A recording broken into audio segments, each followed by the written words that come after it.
Naalagaan mo ba ang iyong mga paa? Alam kong weird to, pero ang iyong mga paa ay isa sa mga paraan para makita ang kalagayan ng iyong kalusugan, lalo na ang isang organ.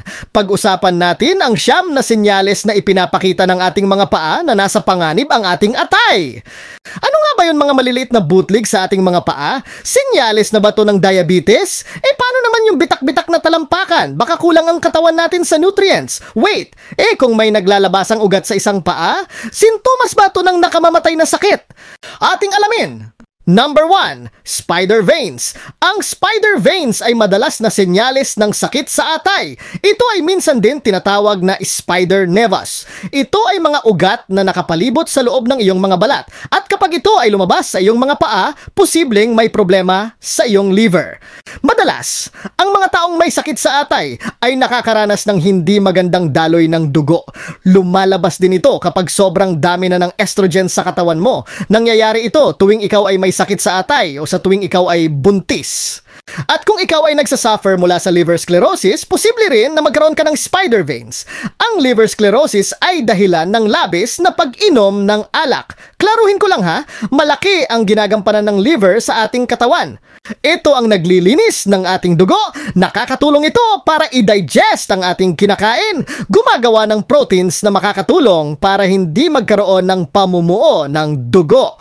Kung ikaw ay may spider veins sa iyong paa, aba dapat ay ipatingin mo na yan sa doktor. Number 2, walang katapusan pangangati. Nangangati ng mga paa?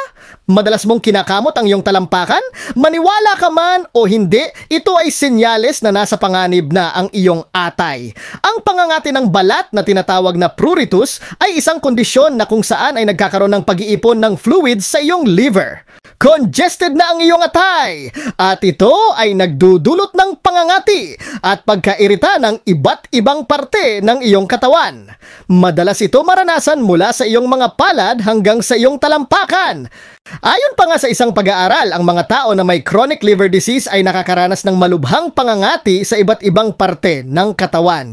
Pero, kung nangangati ang iyong katawan at ilang araw ka nang hindi naliligo, huwag doktor ang iyong puntahan. Ang dapat mong puntahan ay ang banyo. Aba, ligo-ligo din pag may time. Number 3, mapupulang butlig. Madalas mo bang makita ang mapupulang butlig sa iyong balat? Baka ito ay isa na rin sa senyales ng sakit sa atay at naapektuhan na nito ang buong katawan mo. Kung ikaw ay may pulang butlig sa ilalim ng iyong binti, ito ay posibleng liver damage o diabetes.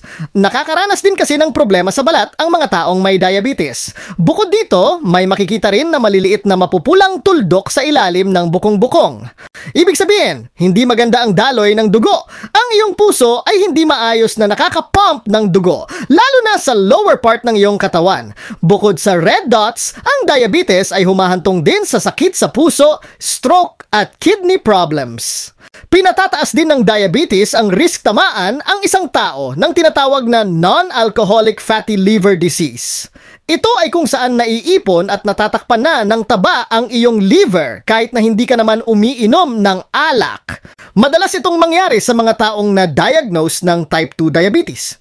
Number 4, aray! Sobrang pananakit. May sakit ka bang nararamdaman sa tuwing naglalakad ka? Walang katapusan na pananakit ng mga paa kahit na ikaw ay nakaupo lamang. Madalas itong maranasan ng mga taong may sakit sa atay. Minsan, dumadating ito sa puntong hindi ka na makalakad ng maayos. Ito ay senyales ng hepatitis C. Common ang hepatitis bilang isang sakit sa atay. At kapag ang isang tao ay mayroong hepatitis C, ito ay maaaring mag-suffer mula sa isang mild na sakit hanggang sa pangmatagalang sakit.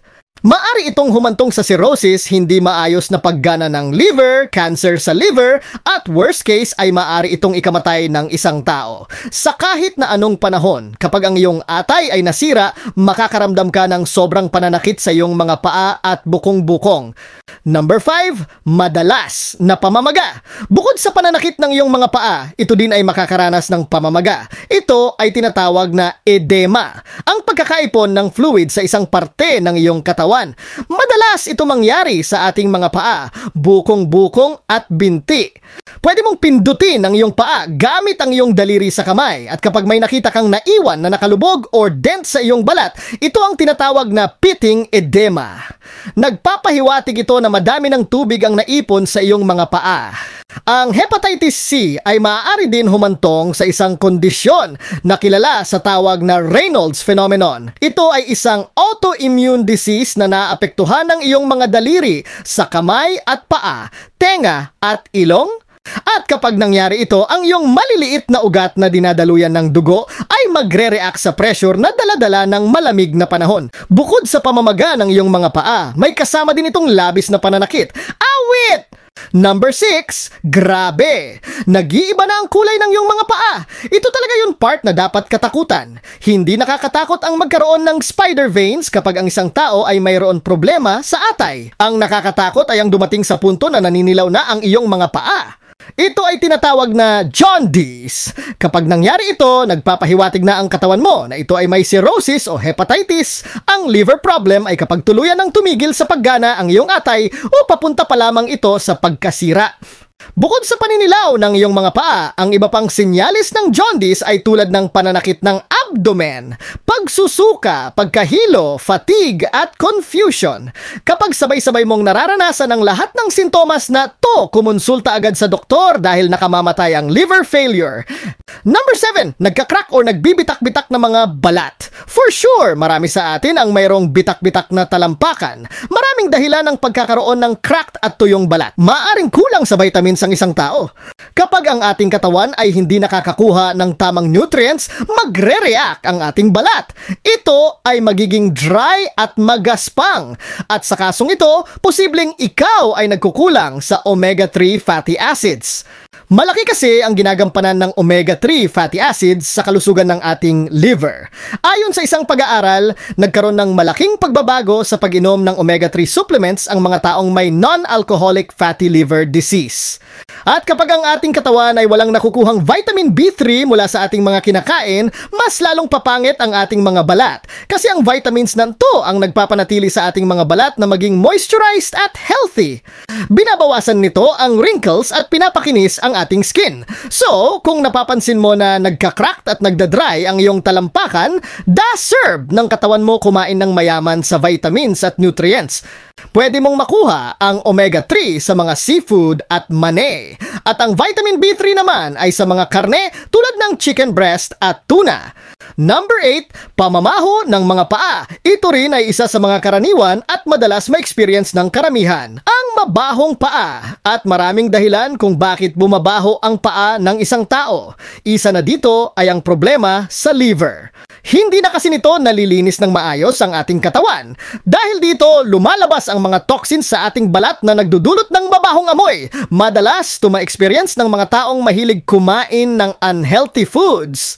Kapag ang isang tao ay may unhealthy eating habits, ang kanilang katawan ay naglalabas ng mabahong amoy. Napupuno kasi ang digestive system nito ng iba't ibang toxic fatty foods. At dahil hindi na gumagana ng maayos ang liver, ito ay lumalabas sa kanilang mga balat. Maging ang kanilang ihi at hininga ay bumabaho na din. Kapag napansin mo ang mga sintomas na to, palitan ang iyong mga pagkaing kinakain. Number 9, nagliliyab sa init ang iyong mga paa. May mga oras ba na parang ang init ng mga paa mo kahit malamig naman ang sahig na inaapakan mo, hindi ka na-eengkanto? Ito ay posibleng senyales ng fatty liver. Kapag namamaga ang iyong atay, mararamdaman ito ng iyong buong katawan. Ang pamamaga ay senyales na nilalabanan ng ating katawan ang infection na nasa loob nito.